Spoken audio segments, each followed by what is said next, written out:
시작하겠습니다. 어, 오늘은 그 가능도에 대한 내용을 배워볼 겁니다. 이거는 중간고사에는 들어가지 않고 기말고사에는 들어갑니다. 중간고사에는 제가 그 전에 픽스한 범위 거기까지만 나오고, 어, 요거는 지금 배우고 다음 주에 시험 치기 너무 내용 시간 촉박한 것 같아갖고 기말고사에는 들어가니까 나중에 복습하시면 됩니다. 요거는 이제 촬영을 하고 있습니다. 그래서 나중에 그 강의 영상을 보고 복습을 하셔도 됩니다. 먼저 좀 그 쉬운 예제부터 이야기를 하고 싶은데, 일단은 그 가능도에 대해서 우리가 계속 좀 공부를 할 거고, 가능도는 이제 그 어떠한 뭔가가 이제 그럴듯한 정도라고 이제 이야기를 하는데, 우리 머릿속에 떠오르는 단어가 있죠. 그 확률 아니야? 좀 그런 생각이 이제 들죠. 그러니까 그 우리가 확률이라는 거는 이제 뭐가 이제 그럴듯한 정도를 의미한다라고 생각하기 쉽잖아요. 그 말이 그렇게 될 확률이 높아라는 거는 이제 그렇게 이제 된다라는 게 되게 그럴듯하게 우리한테 느껴진다라는 의미가 되죠. 그래서 이제 우리가 또 확률이라는 거는 좀 약간 깊이 있게 배웠잖아요. 확률을 이제 정의하는 게 왜 까다로운지. 그러니까 그 어떠한 길이를 재는 게 되게 까다롭기 때문인데, 그런 것들을 우리가 막 배우면서 셀 수 있는 무한이라든가 셀 수 없는 무한이라든가 그런 개념들도 배웠고, 여러 가지를 배웠고, 확률을 좀 되게 잘 알고 있다고 생각을 했는데, 그 확률이라는 거를 우리가 지금까지 한 거 수학적으로 좀 엄밀하게 이제 디파인을 한 거고, 이제 우리가 그 확률이라는 거를 해석할 때 약간 애매한 문제가 좀 생깁니다. 그거를 이제 가능도라는 용어로 제가 풀어서 설명하도록 하겠습니다. 이거 그 제가 수업을 들으면서 들었던 예제예요. 이거 되게 옛날 광고입니다. 삼성의 엑스노트라는 게 있었대요. 이게 되게 옛날이었고 저도 이거를 이제 본 적이 없는데, 이 배우는 그때 이제 되게 그 인기가 많이 있었던 신민아라는 이제 배우입니다. 요 광고가 그 되게 충격적이었는데, 영상을 찾아보려고 그러니까 그게 없더라고요. 너무 오래된 광고라서 이제 영상이 없는데, 어떤 내용이냐면 이제 그 프레젠테이션을 시킵니다. 신민아 배우한테 이제 프레젠테이션을 시키는데, 보통은 막 그 자료 같은 거로 뭐 하거나 아니면 노트북 연결하고 자료 막 이렇게 나눠줘 이렇게 하는데, 이 그 삼성에서 나온 엑스노트라는 게 이제 되게 가벼운 노트북인 거예요. 그래가지고 여기 이제 잘 안 보이겠지만 여기 노트북에 뭐가 이제 붙어 있죠. 이 스카치 테이프입니다. 스카치 테이프를 가지고 이제 PT 하겠습니다 이러고 유리병에 가서 노트북은 스카치 테이프를 딱 붙여요. 이렇게 노트북 여기 붙어 있습니다. 이 상태에서 이렇게 프레젠테이션을 하는 거예요. 뭐 내용도 없는 것 같은데 이거 거울 아니야? 아무튼 이 상태에서 막 프레젠테이션 하면서 하는 광고인데, 그 요거는 이제 그 뭐 임원이나 이제 이런 사람이죠. 이게 그때 당시에는 굉장히 좀 얇고 가벼운 노트북이다 이런 걸 이제 강조하기 위해서 이러한 그 광고를 했겠죠. 아무튼 뭐 이 둘 다 이제 그 똑같은 그림을 그 똑같은 뭐 어떤 그 엑스노트 광고에서 제가 캡처한 그림이고요. 뭐 좀 이제 이거는 말을 하는 거고 요거는 이제 가리키면서 이제 보는 그러한 장면입니다.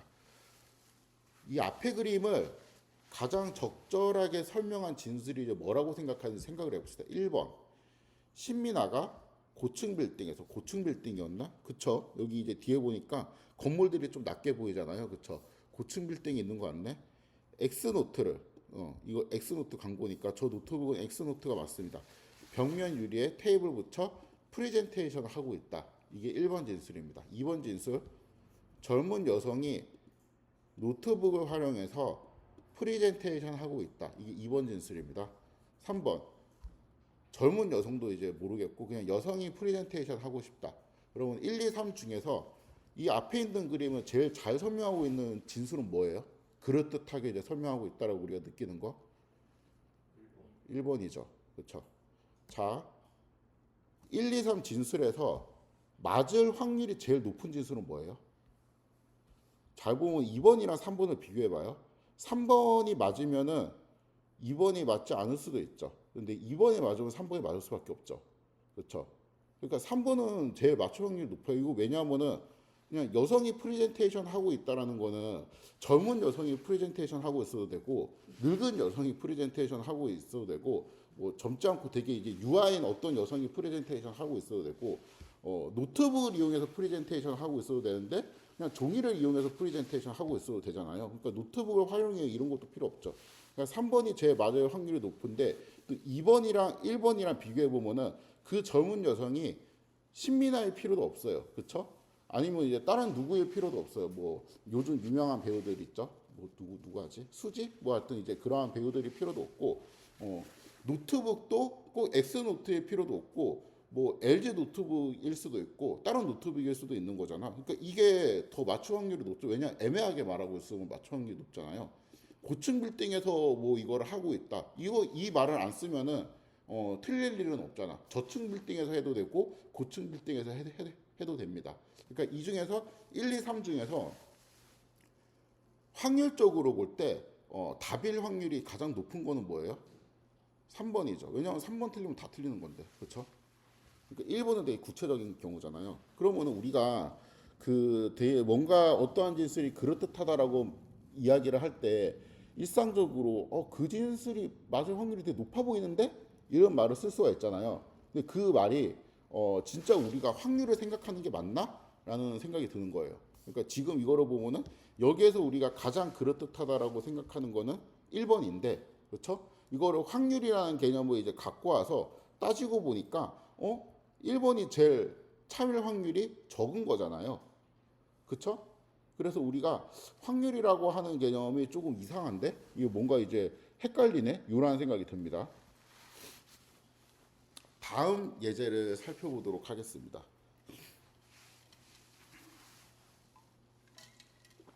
산점도인데요. 여기 있는 점들의 이제 x좌표하고 y좌표가 이제 어떠한 값이 있어요. 그거를 그냥 점으로 찍은 겁니다. 예를 들어서 여기 지금 보이는 요 점 있죠. 요 점은 이제 x 값이 한 마이너스 1 근처이고 y 값은 1.5 정도 되겠네요. 그렇죠? 이거를 이제 좌표로 표현하면은 마이너스 1,1.5 이런 식으로 표현이 되겠죠. 그렇죠? 요 값은 한 1보다 약간 큰 것 같고 x 값은 마이너스 1보다 약간 큰 것 같고 그러니까 마이너스 한 0.9 정도 뭐 된다고 칩시다. 그다음에 4보다 약간 또 큰 것 같아요. 4.1 정도 된다고 칩시다. 그럼 이 값의 좌표를 쓰면은 마이너스 0.9, 4.1 이런 식으로 됩니다. 그런 식으로 해가지고 모든 점들의 좌표 값들을 제가 쫙 매겼어요. 그럼 x에 대항하는 어떠한 이제 숫자들이 쭉 있고 y에 대항하는 숫자들이 쭉 있고 그렇죠? 그런 것들이 있는데 이 점이 몇 개냐? 3,000개입니다. 이 3,000개의 점들을 딱 봤을 때 평균이 어디에 있는 것 같아요? 평균이라는 거는 x하고 이제 y의 이제 평균. 예를 들어 갖고 아까 마이너스 1,1.5 그 다음에 마이너스 0.9, 아까 뭐였지 4.1 그러면 이제 여기에서 이 평균은 대충 이제 x는 마이너스 0.95 그치? 그 다음에 y의 평균은 이거 너무 어렵네 15 더하기 41은 56 그러면은 28? 2.8인가? 맞아요? 요즘 이런 게 자신이 점점 없어지고 있어. 요렇게 이제 칩시다. 이게 평균이죠. 그렇죠? 이런 거를 볼 때 이 전체 점들의 평균이 어디에 있냐라는 거예요. 어디인 것 같아요? 대충?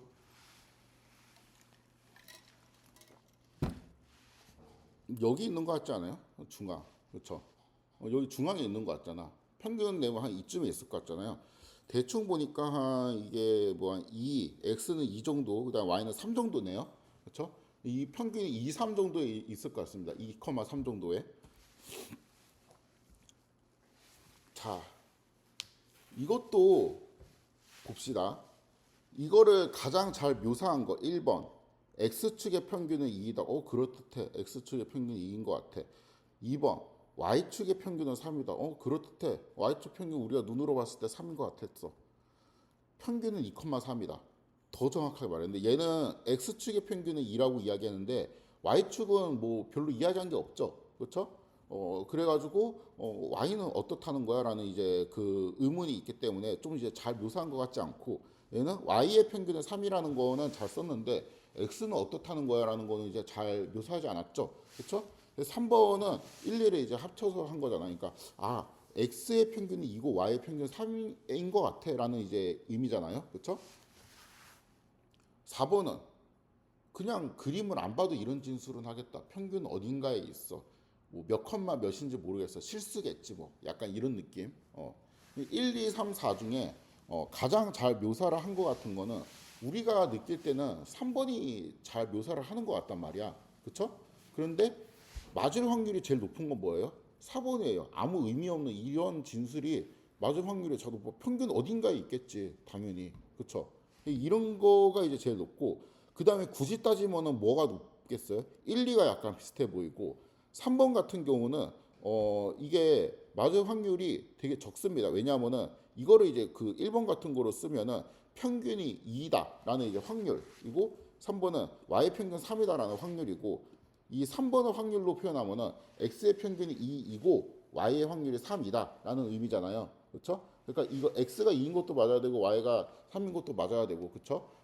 그러니까 뭐 그 확률이 아무리 크다 그래도 0과 1 사이일 테니까 x 평균이 2일 확률이 한 0.9고 뭐 예를 들어서 이게 3일 확률 0.9면은 이건 해봤자 0.81밖에 이제 안 되는 거죠. 그렇죠? 점점 떨어집니다. 확률값은.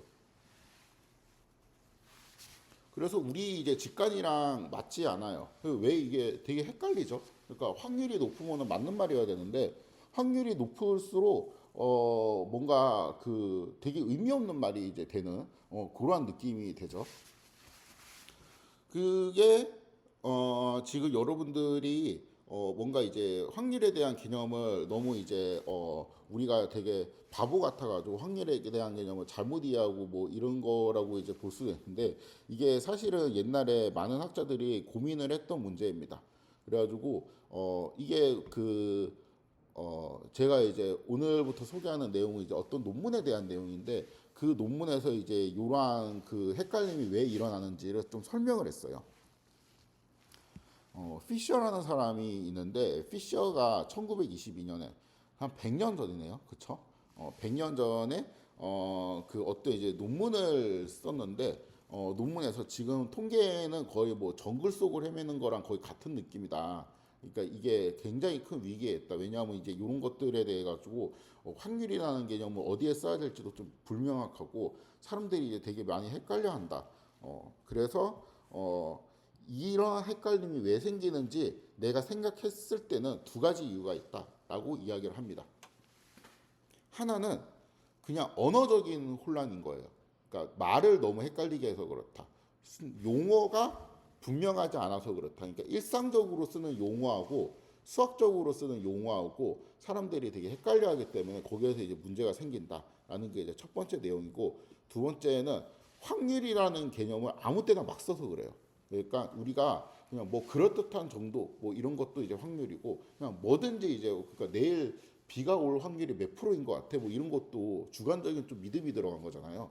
그런 거에도 이제 확률을 붙이고 내가 생각할 때 이 확률이라는 개념을 아무데나 막 써가지고 생기는 문제점이다. 확률이라는 걸 되게 신중하게 써야 되는 그거 용어인데 라고 주장을 합니다. 특히 이제 비판했던 개념이 이제 역확률에 대한 이제 개념을 되게 많이 비판했어요. 이것도 나중에 설명을 할 겁니다. 앞에 있던 예제는 두 개의 예제 있죠. 그거는 머릿속에 잘 기억을 해도 돼요. 계속 등장을 하는 예제라서 이 두 가지 예제를 나중에 어떻게 좀 그 명확한 언어로 이제 풀어내는지 그런 것들을 좀 지켜보면 됩니다. 그래서 오늘 이제 소개를 할 내용은 첫 번째 내용입니다. 용어가 분명하지 않아서 그래 라는 내용이에요. 그럼 용어가 분명하지 않다라는 게 무슨 의미인지 좀 살펴보도록 하겠습니다. 예제 1이라고 하고 제가 여기 대시하고 이렇게 써 있는 거 이런 거 있죠. 이런 거 설명을 안 했던 것 같은데 제가 이 예제를 생각할 때 생각한 뭐 제목 같은 거예요. 예제의 타이틀. 그러니까 이거 뭐 있는 것도 있고 없는 것도 있고 그러는데 애매한 언어라는 그 내용을 좀 잘 설명하는 예제를 만들고 싶다라고 생각해서 제가 만든 예제입니다. 그래서 이거는 뭐 그 나중에 참고하시려면 참고하셔도 좋고 공부하는 데는 좀그 무시하셔도 됩니다. 그러니까 진짜 예제는 이제 요 부분이 예제인 거죠. 요건 이제 그 타이틀 같은 거니까. 첫 번째 질문이 있어요. 공평한 동전을 던진다고 가정하자. 동전을 던져서 앞면이 나오면은 x는 0이라고 그러고 뒷면이 나오면 x는 1이라고 하자. x의 평균 얼마예요? 2분의 1이죠? 그렇죠? 동전을 5번 던져가지고 이 공평한 동전을 던졌어요. 5번 던져서 0, 1, 0, 0, 1을 얻었다고 해요. 이럴 수 있죠? 그렇죠? 평균이 얼마예요? 0.4네? 평균이 2분의 1이 아닌가? 이건 0.4인가? 이 평균이랑 같은 말인 것 같아요. 둘 다 평균이라 부르죠, 우리. 그렇죠? 여기 위에 있는 평균도 평균이라 부르고 밑에 있는 평균도 평균이라 부르잖아요. 그렇죠? 둘 중 하나가 뭐가 틀린 것 같다. 아니면은 뭐 이렇게 바꿔야 될 것 같다. 이런 거 혹시 알고 계시는 분 있나요?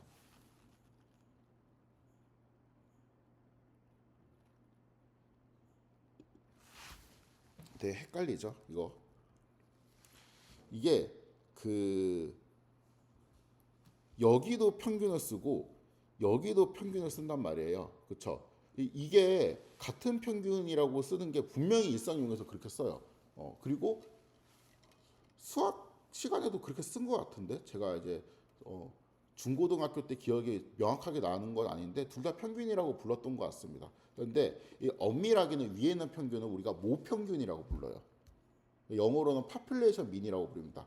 아래에 있는 거는 샘플 평균이라 그러니까 그 샘플 평균, 표본 평균인가? 샘플 민이라고 불러요.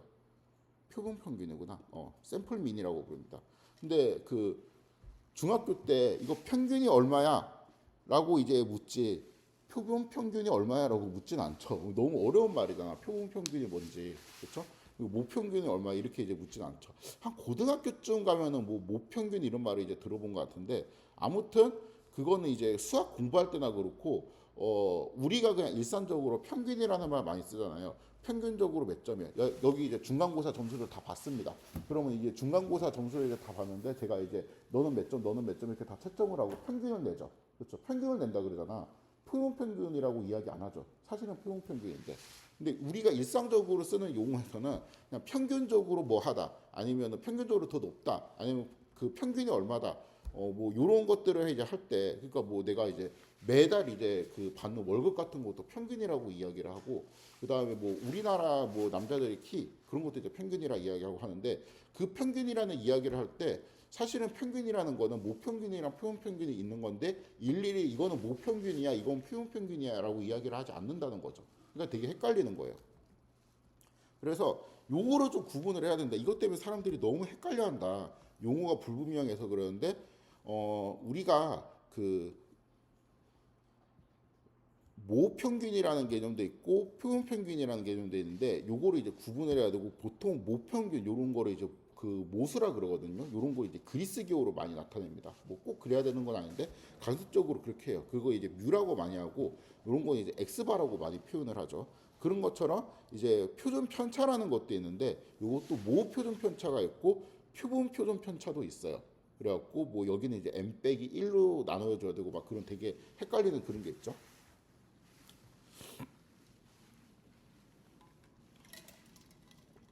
자, 이제 이런 거를 이제 보고 있을 때, 그런 이 표본 평균이나 표준 편차, 표본 표준 편차 뭐 이런 거를 이제 우리가 그 계산하는 건 이거는 실제 값이잖아요, 실제 값. 내가 실제 계산해서 얻은 값이란 말이에요.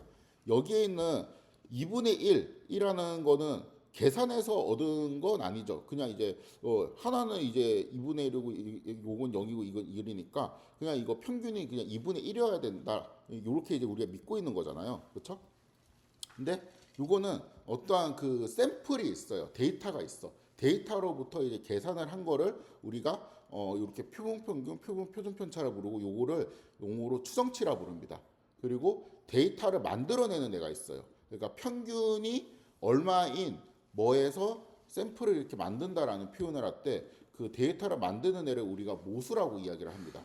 그래서 요 두 개념도 이제 잘 구분을 해야 된다. 제가 이제 여기 위에 있는 거는 제가 좀 말로 구질구질하게 썼는데 제가 머릿속에 갖고 있는 개념이에요. 요거는 책에 있는 설명입니다. 머릿속에 갖고 있는 개념 뭐냐면은 그 알고는 싶은데 알 수가 없어요. 그러니까 트루 값이에요. 추정만 할 수 있어 오히려. 그러니까 그렇다라고 우리가 믿거나, 그러니까 우리가 지금 이게 진짜 공평한 동전인지 아닌지 어떻게 알아요? 딱 0.5라는 확률이 있어. 누가 보장할 거야? 0.5가 아니고 0.4999999면은 어떡할 거야? 이런 거 모르는 거잖아요. 그쵸? 이런 거는 그냥 우리가 실제로는 어떤지는 몰라. 실제로는 어떤지는 모르는데 그냥 그렇겠지라고 이제 가정을 하거나 이제 그런 것들. 그러니까 진실의 세계예요. 진실은 몰라. 그러니까 0.5가 딱 있을 수도 있고, 뭐 공평한 동전이 있으면 그 모든 동전이 다 똑같이 생겼나? 그렇지는 않잖아요. 예를 들어서 약간 어디 끊겨가지고 마모가 되면은 그것 때문에 막 뭐 공개 저항을 어떻게 받았고 약간 다르게 나올지 누가 알아? 그건 모르는 거죠. 그렇죠? 그러니까 이거는, 그러니까 알고 싶지만 몰라요. 결국엔 모르고 오직 추정만 할 수 있는 어떤 이제 트루 값이다라고 이제 생각을 하고, 이 그 이쪽에 있는 거 있죠. 여긴 데이터가 있어서 그 데이터로부터 받는 거잖아요. 그러니까 어떠한 이제 추정 방법, 그러니까 데이터가 5개 있으면 5개의 값을 다 더해가지고 그걸 5로 나누면은 그걸 우리가 평균이라고 하자. 이런 어떤 추정 방법을 통해 가지고 도출된 특정 값이에요. 요거를 잘 구분을 하시면 됩니다. 그래서 제가 이거 구분을, 하나는 왼쪽은 진실의 세계, 오른쪽은 데이터의 세계라고 이름을 붙였습니다. 요거를 이제 잠깐만요.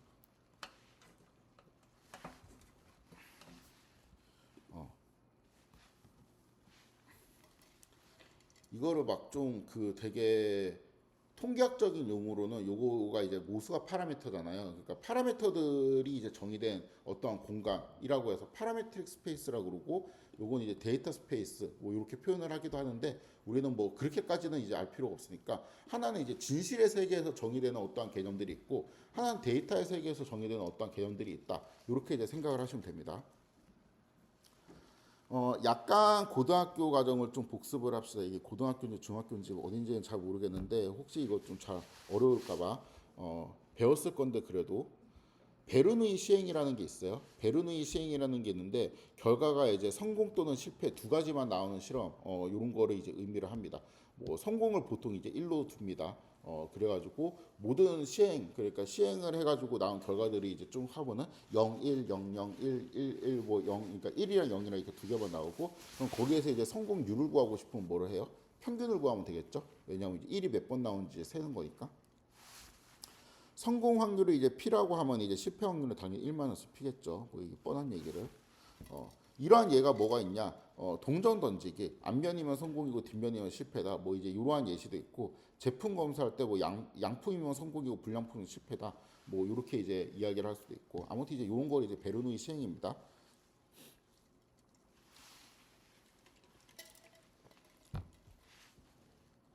그거 알죠? 베르누이 시행을 5번 한 다음에 그 5개를 다 더하면은 성공 횟수가 되잖아요.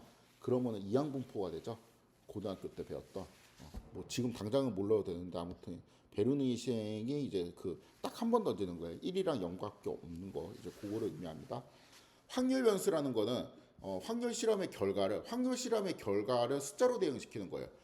제가 이거 동전에 이렇게 딱 이거 동전이라고 칩시다. 딱 던져갖고 나오면은 이렇게 나왔어요. 이렇게 앞면이 나왔어요. 이건 결과죠, 그렇죠? 앞면이라는 결과예요. 뭐 이거를 이 결과를 내가 문자로 쓰면은 앞면 이렇게 이제 글씨로 쓰겠지. 근데 숫자로 쓰면은 앞면이니까 내가 1이라고 할래. 뭐 이런 식으로 내가 이제 어떠한 결과를 숫자로 이제 대응시킬 수가 있죠. 그럼 이제 뭔가 이제 그 어떠한 이벤트들의 이제 결과를 숫자로 계속 이렇게 대응시키면 그게 이제 펑션이 될 거 아니에요. 그거를 우리가 확률 변수라고 이야기를 합니다. 그래서 이제 베르누이 시행에서 보통 이 확률 변수 x가 1인 것은 성공을 의미하고 x가 0인 건 실패를 의미한다. 뭐 이제 이러한 내용이 있죠. 그리고 x가 베르누이 분포를 따른다라는 표현이 이제 이러한 식으로 이제 표현을 하는데, 그러니까 이렇게 x하고 뭔가 이제 그 물결 표시 같은 걸 하고 베르누이 p라고 쓰거나, 베르누이라고 쓰는 게 너무 힘들어라고 하면 그냥 간단하게 b라고 쓰고 이제 p라고 쓰기도 합니다. 그렇죠? 그래서 이렇게 이제 쓸 수 있다. 어 이거는 그거 뭐지? 이 내용을 보고 그렇구나라고 그냥 이해만 되면 돼요. 그러니까 제가 그러니까 여기 있는 거를 뭐 예를 들어서 뭐 빈칸을 뚫어갖고 뭐 맞추기를 원하는 것도 아니고 혹시 이게 그 좀 빠져 있는 예를 들어서 뭐 이항 분포는 들어봤는데 베르누이 분포라는 것도 처음 들어보니 이럴 수도 있는 거잖아요. 그래갖고 그냥 쓴 거고 뭐 확률 변수라는 것도 이게 감각적으로는 알고 있었는데 이렇게 써놓은 거는 처음 보네 뭐 이럴 수도 있어가지고 한번 하는 겁니다. 독립이라는 개념도 있죠. 그러니까 두 확률 변수 x1이랑 이제 x2가 이제 독립이라는 거는 한 변수의 결과가 이제 다른 변수에 영향을 주지 않는다는 거 의미하고 수학적 정의는 이렇게 됩니다. 그래갖고 예를 들어서 동전을 내가 딱 던져요. 앞면이 나왔어. 그다음에 그 동전을 주었고 다른 동전을 딱 던져요. 근데 앞에 앞면이 나왔다고 왠지 이제 그 두 번째는 뒷면이 나올 확률이 더 높아지는 건 아니잖아요. 그러니까 이런 거를 우리가 독립시행 뭐 이렇게 이야기를 하죠. 그렇죠? 그래서 요럴 때 이제 독립이라는 이야기를 많이 씁니다. 그다음에 IID라는 게 있어요. IID는 독립이고 여기 인디펜던트가 독립이라는 의미죠. 그다음에 아이덴티컬 디스트리뷰트라고 이제 되어 있는데 요거는 동일한 분포를 갖고 있다는 의미예요. 그래서 이거는 IID라고 하면 확률 변수들이 이제 서로 독립이고 똑같은 분포로 따른다. 그러면은 이제 그 뭐 x1, x2, xn이 베르누이 P를 따른다. 이렇게 이제 표기가 이제 되어 있는 그 경우에서 여기 위에 있는 IID가 x1, x2, xn까지는 서로 독립이고 그다음 동일한 분포로 따른다 이렇게 표현을 합니다. 무슨 말인지 되게 어렵다라고 이제 생각할 수 있는데 이게 굳이 따지면 뭐예요? 동전을 성공 확률이 P인 동전을 이제 던지는 거를 우리가 X 그 베르누이 P라고 했죠. 이게 베르누이 시행이라고 했습니다. X가 베르누이 P를 따른다고 하면은 X는 성공 확률 이 P인 동전을 던져갖고 나온 결과를 뭔가 이제 숫자로 매핑시켜서 기록한 것이네라고 이제 생각을 할 수 있죠. 그렇죠? 그럼 X랑 X2가 베르누이 P를 따른다라고 하면은 어떻게 돼요? X1도 이제 베르누이 P를 따르고 X2도 이제 베르누이 P를 따르고 뭐 편의상 이제 X1은 동전을 첫 번째 던져갖고 베르누이를 따른다 그러고 X2를 동전 두 번 던져서 이제 베르누이 따른다 그러면은 둘 다 그 확률은 P로 똑같겠죠. 그러니까 동일하게 베르누이 P를 따르겠죠. 왜냐하면 처음 던질 때는 확률이 성공 확률이 이제 그 뭐 0.5였다가 두 번째 던질 때 0.4가 되고 이렇지는 않을 거 아니에요. 왜냐하면 동일한 동전을 던지고 있으니까. 그럴 때는 당연히 동일한 동전을 던지니까 동일한 분포가 나오겠지.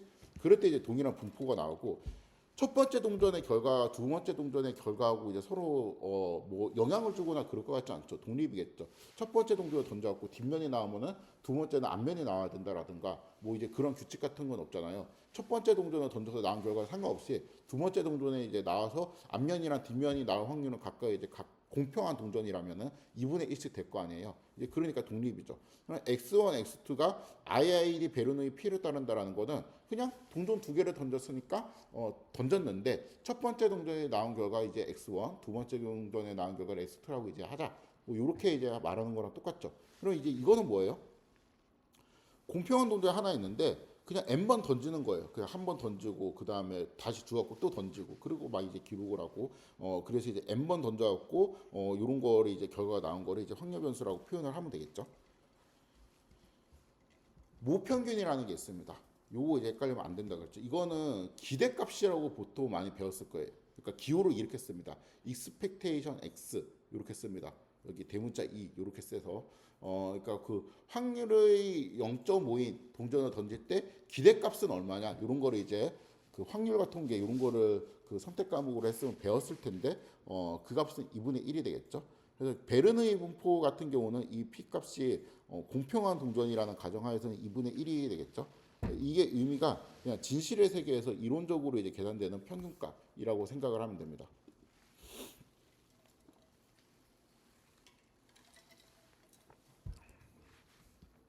이론적으로 계산된다라는 거랑 반대말이 뭐냐면은 실험적으로 이제 얻어진 값을 이제 계산하는 거예요.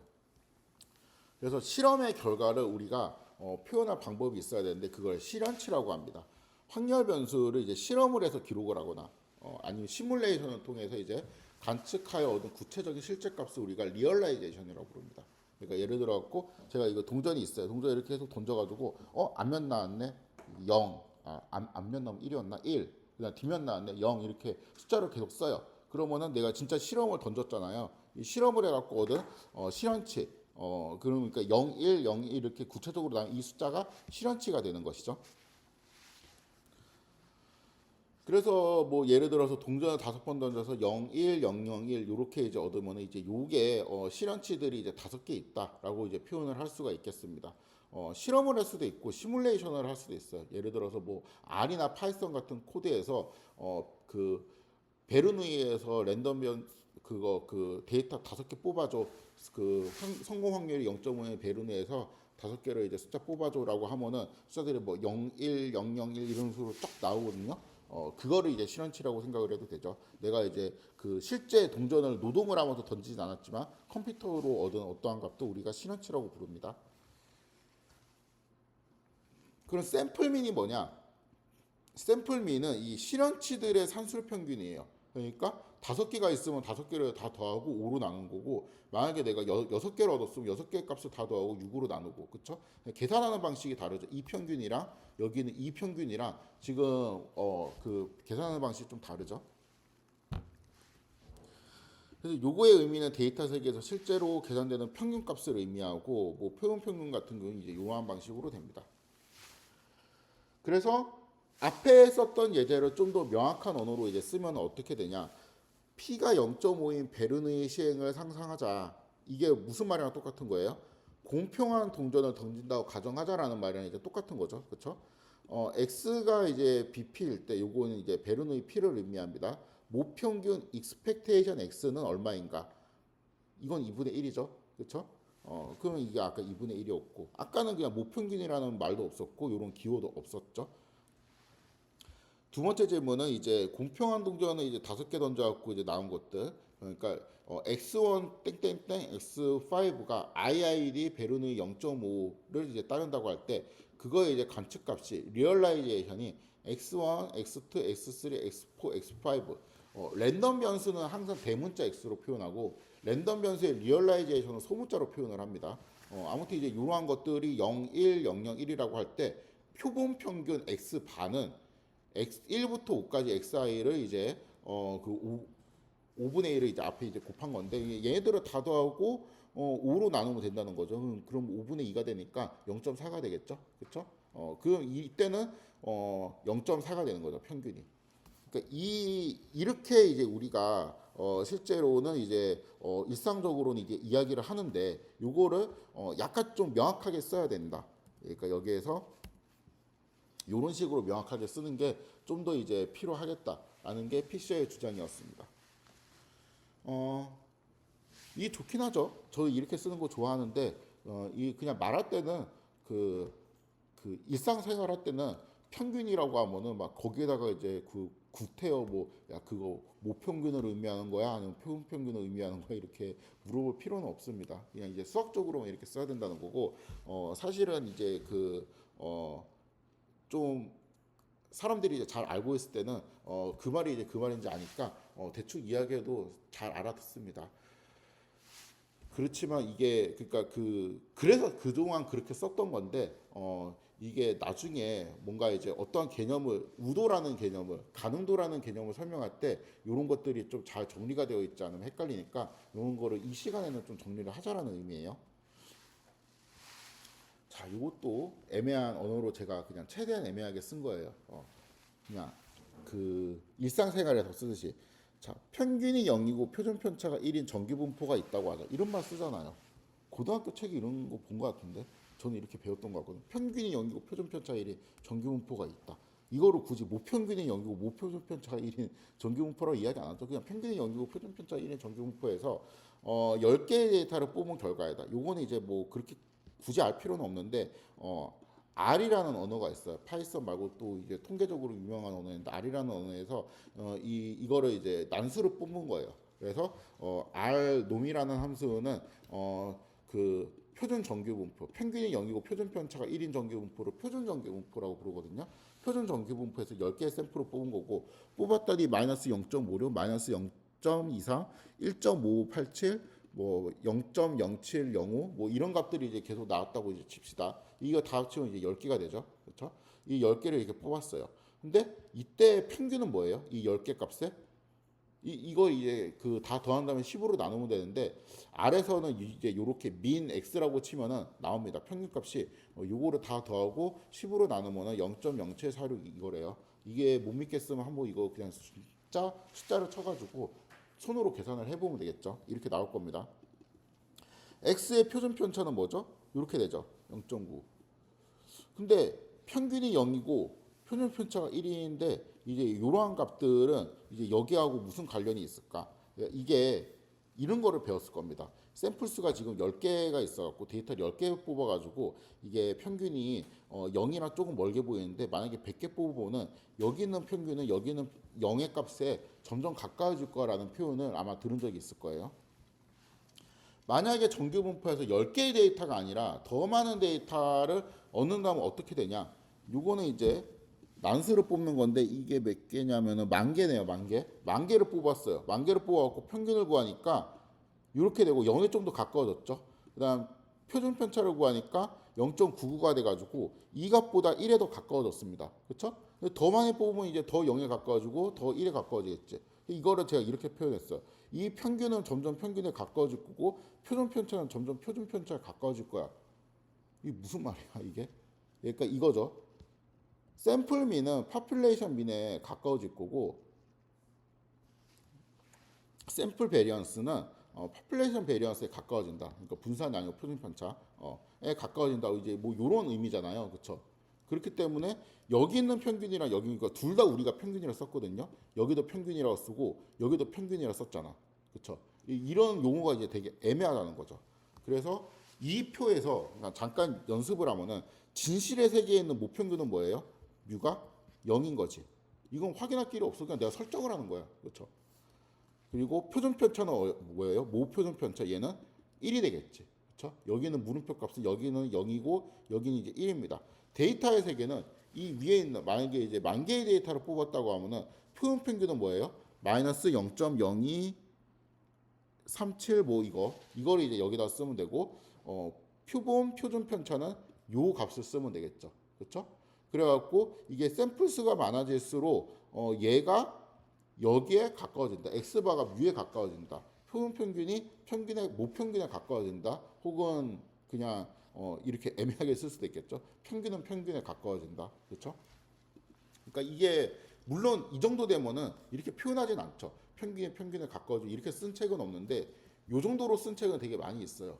그렇죠? 근데 이런 것도 이제 조금 물론 이제 의미가 되게 명확할 때는 사람들이 헷갈리지 않겠지만 그렇지 않고 일부러 저처럼 이렇게 헷갈리게 써버리면은 되게 헷갈릴 수가 있으니까 모평균이랑 그 표준 편차, 표본 평균이나 표본 표준 편차라는 거를 좀 구분할 필요가 있겠다. 뭉뚱그려 갖고 평균 혹은 표준 편차라고 이야기하는 거는 약간 위험할 수 있겠다라는 의미였습니다. 자, 금방 끝나겠어. 안 쉬고 계속 하겠습니다. 금방 끝날 것 같아요. 이런 상황을 가정할게. x1, x2, x3가 IID는 서로 동일하고 독립인 확률 변수라는 의미가 되죠. 그렇죠? 베른의 0.5를 따른다고 하면은 그러니까 공평한 뭔가 이제 시행을 해가지고 성공이나 실패 혹은 이제 1이나 0이 나올 확률이 이제 똑같이 0.5인 그러한 상태에서 x1, x2, x3를 이제 뽑는 이제 이러한 사항을 이제 가정을 하도록 하겠습니다. 그러면 이거를 이제 데이터를 얻는 방법은 이제 이런 식으로 얻을 수 있거든요. 그러니까 이렇게 하면은 세 개의 데이터를 얻었는데 이 코드는 이제 중요하지 않아요. 아무튼 세 개의 데이터가 이렇게 얻어졌다는 게 중요합니다. 0, 1, 0 이렇게 이제 얻어졌어요. 그럼 이제 이거를 진실 세계의 정보하고 데이터 세계의 정보로 지금 바꿔가지고 좀 생각을 해보면은 진실 세계의 정보에 있는 건 뭐예요? 이런 거. x1, x2, x3가 0.5라고 가정하자. 공평한 동전이라 가정하자. 뭐 이제 그 결과라고 하자. 이런 게 이제 진실 세계의 정보가 되는 거고 데이터 세계의 정보는 뭐예요? 숫자가 나와 있어야 되겠다. 숫자들이 몇 개의 숫자들이 딱딱딱 나와 있어야 되는데 이게 0, 1, 0. 이거는 이제 소문자 x1이라고 쓰면은 리얼라이제이션. 그러니까 실험을 해서 얻은 어떠한 숫자를 의미한다 그랬고 대문자 x1으로 쓰면 랜덤 베리어블을 의미한다고 했죠. 그래서 이때는 이제 데이터 세계 정보는 대문자로 쓸 수 없고 소문자로 x1, x2, x3라고 써야 되는데 이게 0, 1, 0이 얻어졌다. 이렇게 이제 보면 되죠.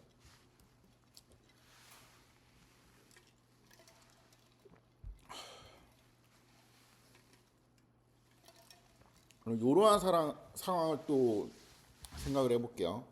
3,000이에요. 3,000인데 x1부터 xn이 IID 서로 독립이고 동일한 분포를 가지는 이제 정규 분포에서 n개를 이제 뽑았다라는 의미가 되죠. 근데 그 정규 분포는 평균이 2이고 여기 앞에 있는 건 평균입니다. 그다음에 그 분산이 이제 1이다. 이러한 정규 분포에서 이거를 뽑았습니다. 그다음에 y도 y1부터 yn까지를 IID 서로 독립이고 동일한 분포를 가진 정규 분포에서 뽑았는데 얘는 어떤 정규 분포냐면 평균이 이제 3이고 분산은 이제 1이에요. 그러면은 x는 이제 상상을 해보면은 x하고 y에 퍼져 있는 정도는 비슷하게 퍼져 있겠죠. 왜냐하면은 둘 다 이제 퍼져 있는 정도는 1로 이제 동일하니까 그렇죠. 뭐 그래서 퍼져 있는 정도는 동일하겠고 x는 평균적으로 이 근처에 많이 있겠죠. 왜냐하면 평균이 2인 정규 분포에서 뽑았다 그랬으니까 y는 평균적으로 3인 정규 분포에 많이 있겠죠. 그렇죠? 그리고 여기에서 x하고 이제 y는 이제 요렇게 그 수직이라는 이제 표시가 있는데 이게 독립이라는 의미입니다. 예를 들어서 x하고 이렇게 수직 표시하고 y하고 이렇게 있으면 x하고 y가 독립이고 얘는 xi하고 yj하고 이제 독립이라는 거네. 근데 i하고 j가 뭐지? i하고 j는 임의에 그러니까 i는 이제 1, 2, 뭐 요런 게 이제 될 수 있고 n까지 j도 1, 2 요런 게 이제 될 수 있다는 이게 뜻이죠. 요러한 이제 기호 같은 거 좀 배워두면은 이럴 때 되게 좋습니다. 그러니까 i하고 j는 1부터 n까지는 임의의 이제 자연수라고 이제 생각을 하면 되죠. 그러니까 이거를 의미를 하는 거는 이 간단한 표현에 의미되어 있는 거는 x1이랑 y1도 독립이고 x1이랑 y2도 독립이고 x1이랑 y3도 독립이고 쭉쭉쭉쭉 해서 yn까지 독립인데 근데 또 x2하고 y1도 독립이고 x2하고 y2도 독립이고 쭉쭉쭉쭉 해서 yn까지 독립인데 또 이런 식으로 해서 x3하고 이거 쭉 해서 n까지 이렇게 쭉 된다는 거죠. 그렇죠? 이게 독립인 쌍들을 이제 되게 많이 표현을 한 거죠. 그러니까 여기 있는 숫자도 그냥 싹 다 독립이란 소리예요. 쉽게 말하면 다 이제 랜덤하게 이제 독립적으로 뽑았다라는 의미입니다. 그러니까 뭐 예를 들어서 이런 게 없다는 거죠. x1이 어떠한 2의 값을 가지면은 y1은 뭐 3일 확률이 높다라든가 그런 거 없어요. 그러니까 독립적으로 다 뽑았다는 의미입니다. 그렇죠? 이렇게 하면 이제 x에 대한 숫자는 몇 개가 있겠어요? 3,000개가 있겠지. 여기에 이제 다 이제 만약에 실험을 한다면 실험에서 관측을 한다면 3,000개의 숫자를 쓸 수가 있고 y에 대한 이제 실험을 쭉 해갖고 관찰을 한다면 3,000개의 숫자를 쓸 수 있겠죠. 그러면은 스몰 x1, 스몰 y1 그러면 이제 첫 번째 실험에서 요거의 두 개 숫자를 하면은 x는 뭐 예를 들어 가지고 2.1 정도가 나올 수 있고 평균이 2니까 y는 예를 들어서 뭐 한 3.1 정도가 나올 수 있다고 칩시다. 그럼 첫 번째 값은 2.1, 3.1이 되겠지. 그리고 두 번째 값도 그런 식으로 좌표를 매깁니다. 이런 식으로 좌표를 쭉 매갖고 그리면은 요렇게 돼요. 이거 많이 봤던 그림인데, 그렇죠? 처음에 이제 봤던 그림이죠. 그래서 요거를 이제 얻는 코드를 이제 이렇게 쓰면 됩니다. x는 얘는 표준 정규 분포잖아요. 그리고 이거는 평균이 0이고 분산이 이제 1인 그러한 정규 분포에서 뽑았는데 거기다가 2를 일괄적으로 더하면은 평균이 2인 정규 분포가 되죠. 그래가지고 요거를 이제 x에 넣습니다. 그다음에 y도 3,000개를 뽑는데 평균이 0이고 분산이 1이었어. 근데 일괄적으로 3을 더하면은 평균은 3이 되고 분산은 이제 퍼진 정도는 그대로 있겠죠. 그래서 이게 y도 되고 이거를 이제 요렇게 그리면은 요런 그림이 나오게 됩니다. 이 R 코드를 넣은 거는 이게 그 요렇게 하고 요렇게 보여주는 것보다 이 코드를 알고 있는 사람들은 코드를 보고 보면 이렇게 했다는 거구나 되게 쉬운 거네라는 그 좀 더 쉬운 느낌이 있어요. 그래갖고 이제 코드를 좀 제시를 하는 건데 이 코드를 작성할 일은 없습니다. 아무튼 이제 요렇게 해서 뽑았어요. 자, 이러한 그림을 뽑았다고 할 때 여기에서 트루 월드하고 데이터 월드를 좀 생각을 해봅시다. 트루 월드는 이거예요. 그러니까 x1부터 이제 xn까지가 iid 2,1을 따르고 y1부터 yn까지가 iid 3,1을 따르고 그다음 모든 이제 ij에 대해서 xi하고 yj는 그냥 이미 ij를 다 뽑아도 다 이제 독립이다. 요런 게 이제 우리가 트루 월드에서 갖고 있는 정보잖아요. 그다음에 이거를 가지고 얻은 실제 값들을 뭐예요? 숫자들을 이제 다 모았고 그림을 그려보니까 이렇게 이제 됐다는 거죠. 그러니까 여기가 데이터 월드에 있는 것이 되겠죠. 그러니까 이게 진실의 세계, 여기가 이제 데이터의 세계입니다. 여기까지 딱 보면은 몇 가지 이제 생각을 해야 돼요. 그러니까 진실의 세계에서 데이터 세계로 넘어가기 위해서는 일단 관측이라는 게 필요해요. 그렇죠? 실험을 해가지고 관측을 하든가 시뮬레이션을 돌려서 관측을 하든가 숫자를 봐야 돼 우리가. 그러니까 첫 번째 통찰이 뭐냐면은 진실의 세계에서 데이터 세계로 넘어가기 위해서는 반드시 관측이 필요해요. 여기서 이쪽으로 갈 때. 그렇죠? 근데 그 관측은 어떤 고정적으로 일어나는 사건이 아니에요. 그러니까 예를 들어 가지고 제가 이것도 진실의 세계가 여기 있고 관측한 게 뭐예요? 0, 1, 0 이렇게 관측을 했잖아요. 근데 내가 0, 1, 0을 관측할 수 있고 1, 1, 0을 관측할 수도 있는 거예요. 이 0, 1, 0이랑 1, 1, 0은 각각 어떠한 결과로 나오냐면은 확률적인 결과로 나와요. 그렇죠? 관측이 고정돼서 나오는 게 아니야. 두 번째 통찰, 진실의 세계에서 데이터의 세계로 넘어갈 때 확률이라는 개념이 적용해요. 이게 피셔가 주목한 부분입니다. 이게 되게 중요한 부분인데 사실은 우리는 항상 진실의 세계에서 데이터의 세계로 만들어니까 진실의 세계는 데이터를 만들 수 있는 세계잖아요. 그렇죠? 그 데이터를 만들 수 있는 세계인데 진실의 세계에서 데이터의 세계로 넘어갈 때만 확률이라는 개념을 써야 된다는 거예요. 그 외에는 확률이라는 개념을 써서는 안 된다는 의미입니다. 그러니까 확률은 반드시 이러한 개념, 진실의 세계에서 데이터의 세계로 넘어갈 때 이 확률이라는 개념을 써야 된다라고 주장을 하는 거예요. 이게 제가 여기 주석에 달아놓고 베이지안 미야네어라고 썼는데 학파가 두 개 있습니다. 통계학과에. 그러니까 그 피셔가 주장하는 빈도주의 학파가 있고 베이지안 학파라는 게 있어요. 베이지안 학파는 이렇게 생각하진 않아요. 진실의 세계에서 데이터로 넘어갈 때만 확률을 써야 된다. 라고 이제 생각하진 않고 그냥 내가 주관적인 믿음의 정도로 확률이라고 표현하는 것도 우리는 가능하다라고 믿어. 우리는 그렇게 생각해. 라고 이제 생각하는 학파가 있는데 이제 그 약간 히스토리를 알려드리면 베이지안이 먼저 나왔습니다. 원래는 그게 자연스러운 생각이라서 베이지안이 먼저 나왔고 그렇게 하면은 통계라는 거에서 아무것도 할 수가 없어. 그렇게 하면은 이제 여기 앞에 있던 두 예제 있죠. 이런 게 되게 헷갈린다. 이런 요러한 진술이 되게 헷갈린다. 이러한 진술을 안 헷갈리게 하기 위해서는 이제 내가 주장하는 어떠한 개념 같은 것들을 통계로 재정립해야 되는데 그 재정립을 하기 위해서는 확률이라는 용어도 이제 진실의 세계, 데이터 세계 용어로 넘어갈 때 쓰는 그거라고 이제 고정을 해야 된다라고 주장을 합니다. 세 번째 통찰은 뭐냐면은 데이터 세계는 반복 관찰이 가능해요.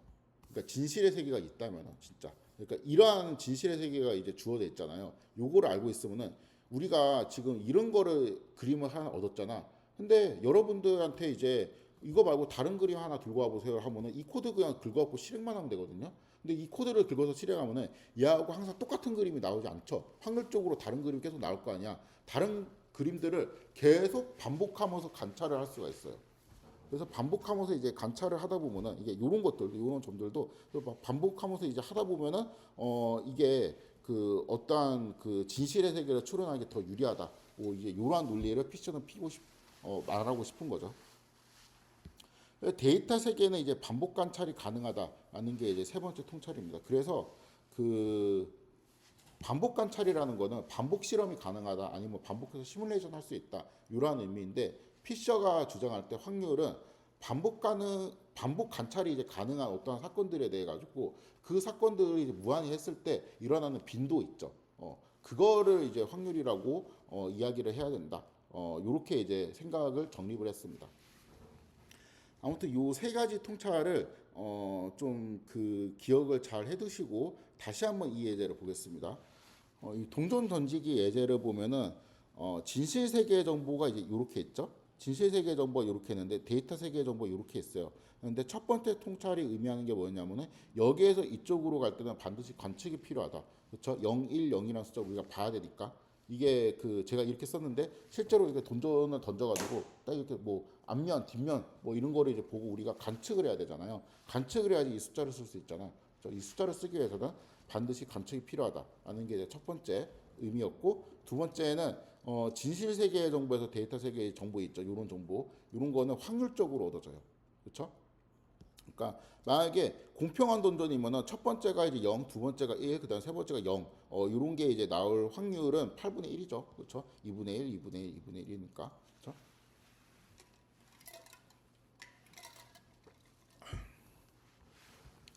세 번째는 데이터 세계 정보는 관측 행위를 되풀이해서 반복 측정 가능하다. 이게 이제 세 번째죠. 그래서 관측 행위를 되풀이하다 보면은 얘가 이런 거를 얻을 수도 있죠. 그렇죠? 이런 것도 확률적으로 얻을 수 있습니다. 그다음에 이러한 숫자도 확률적으로 얻을 수 있죠. 이 예제를 다시 봅시다. 이 예제를 다시 보면은 여기에서 데이터는 뭐예요? 이거예요. 우리는 이걸 봤어. 이 사진을 봤죠. 그렇죠? 이 사진을 보고 뭐를 상상하는 거예요? 트루를 상상하는 거야. 이 사진이 지금 어떤 상황이지? 이거 딱 보고 어떤 사진이 딱 찍혔어. 이거 지금 뭐 하는 것 같은데? 이런 상황이 있어요. 근데 그 트루가 이러한 상황이라는 거죠.